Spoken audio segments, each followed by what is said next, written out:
Welcome to the Americana Bistro Grill. I'm your host, Roberto Alvarez-Galloso, serving you the best in Americana music. For me, Texas has been the home of many singer-songwriters who have addressed many realities in their music. These are the singer-songwriters who are messengers whose voices not only need to be heard, but deserve to be heard in today's world, not just the United States, but the whole world. We have Vanessa Lively, Vanessa Peters, Laura Marie, and of course, none other than Claudia Gibson, which for me, it's a pleasure and honor having you here, Claudia. Oh, thank you. Well, it's an honor to be here, Roberto. Thanks for having me this morning. For me, it's Or a this pleasure and afternoon honor. where you are. It's still morning Well, here. we're sort of in the afternoon, Yeah. but let's just say I'm enjoying the day, enjoying the time, and enjoying life. Good. And I'm also enjoying your music as well, which I did yesterday, Well, and thank I you. did this morning. Claudia, the reason why we have you here is number one, I want to congratulate you on the Kickstarter and the CD. You Can Be the Yogurt. I've been hearing it, and it's really, really, really great. Which leads me to do three questions in one. How did you get started as a singer-songwriter? What are you doing now? And what I know that nobody can predict the future. If we could predict the future, who knows? But We'd all be rich. that's another question. What do you see in the future in your music and in Americana music?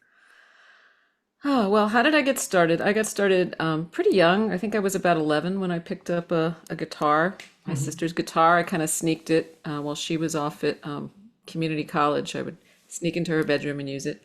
And taught myself, and then I got some lessons, and then started playing out in clubs, doing, with a duo, trio, studied music in college, and then pursued. I think I wanted to be a rock musician after college, and I went to New York City, and I worked hard at it, but I didn't really have a lot of success. It was hard for me. It just wasn't the right time.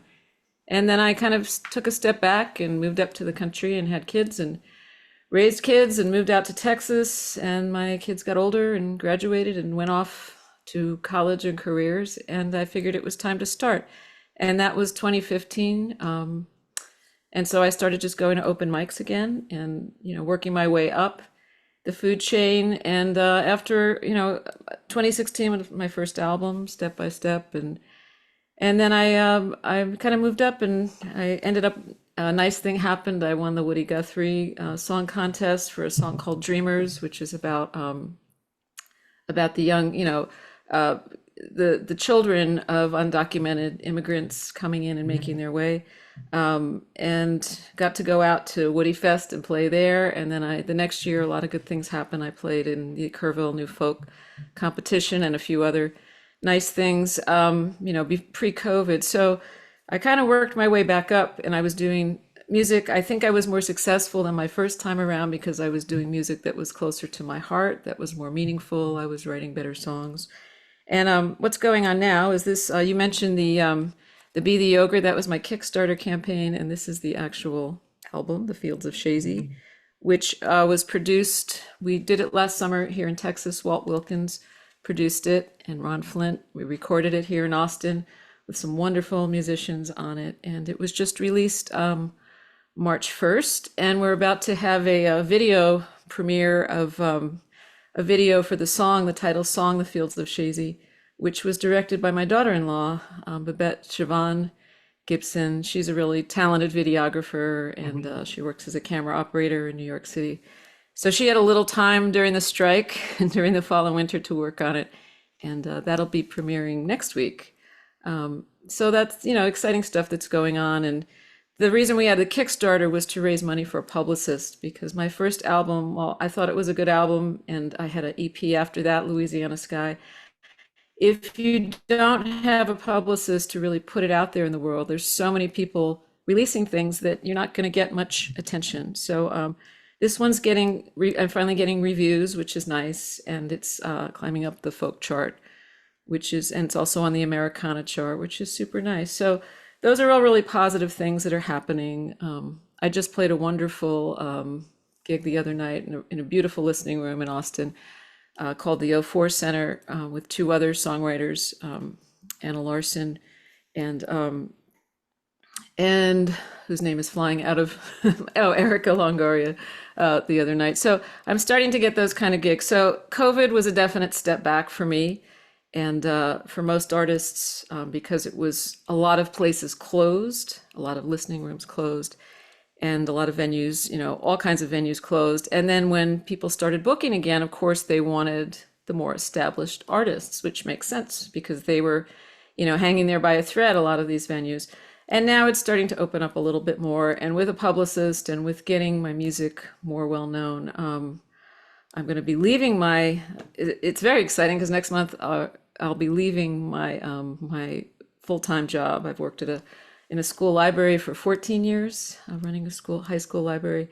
I'll be leaving that, and I'll be just mostly concentrating on music, which is really just been something that's been my whole life, no matter what I've done for a living.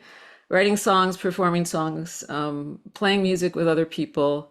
That's just really, that's what I love. And I'm so grateful and happy to be able to finally focus on it more. So that's what's going on in the near future. And future of Americana music, I have no idea. I mean, I see there's a lot of things that are good and bad going on.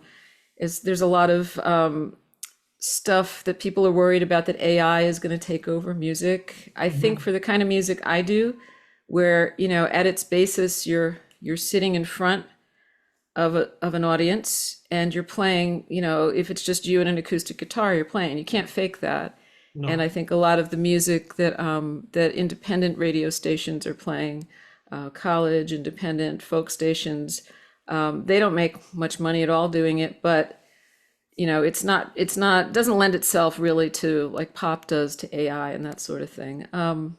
So I think, I think maybe, I mean, I just have a little hunch and I don't know why I think this, but I think with all that's going on in the world and all the conflict and discord, et cetera, and worries about, artificial intelligence and where is our planet and our future and our country and the world going, I think it's very soothing for people to be able to go to the kind of gig where a performer is just picking up an instrument and maybe there's just one or two and they're playing real music just like people did hundreds of years ago, as far as, just picking up an instrument and playing. And so I think, that might have a little more appeal to people in these trying times. And I think it's a little bit soothing.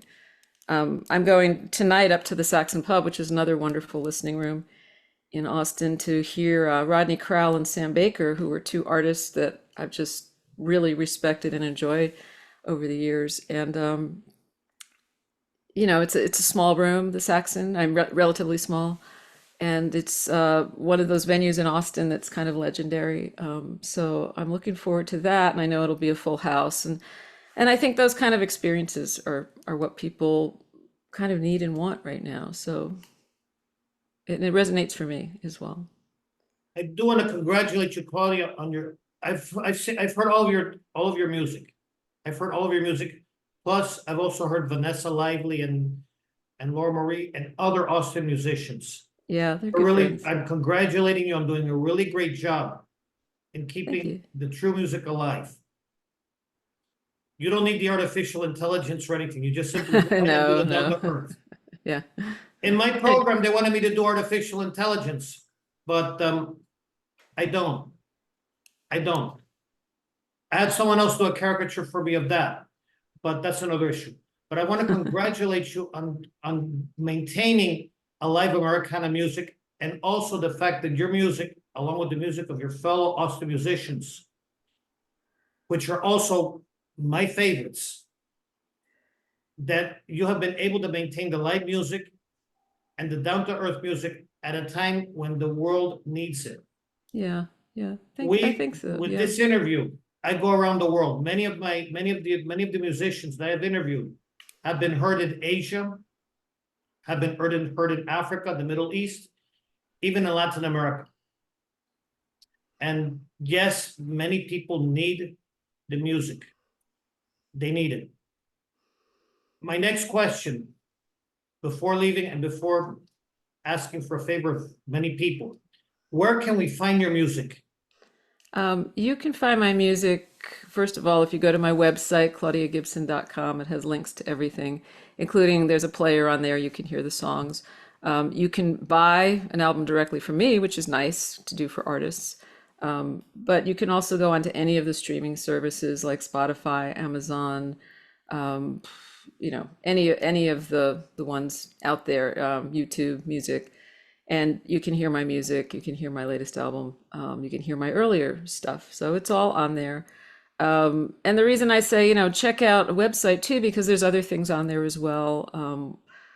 If you people who come on who join a mailing list, then they'll be finding out more about things like the video premiere. And I have a little bit of merchandise up there. I have t-shirts and stickers and albums, but I tend to, put things up on there first. And I'm probably going to be starting some sort of subscription-based thing that's going to be very, very, affordable, like $1 a month to start on Patreon, or I might do it on a different type of thing through my website, but something that I'll be playing live and doing more things as my time opens up a little. So, when a musician's working a day job, it's really hard to come home at the end of the day and say, hey, I have all these great creative ideas and now I'm going to do this, because you have maybe 2 hours a day. And it's, for me, I'm not usually at my best after, after a work day, especially with teenagers. They're great, but they're exhausting. I can only imagine. Yeah. I can only imagine. I went through the same thing.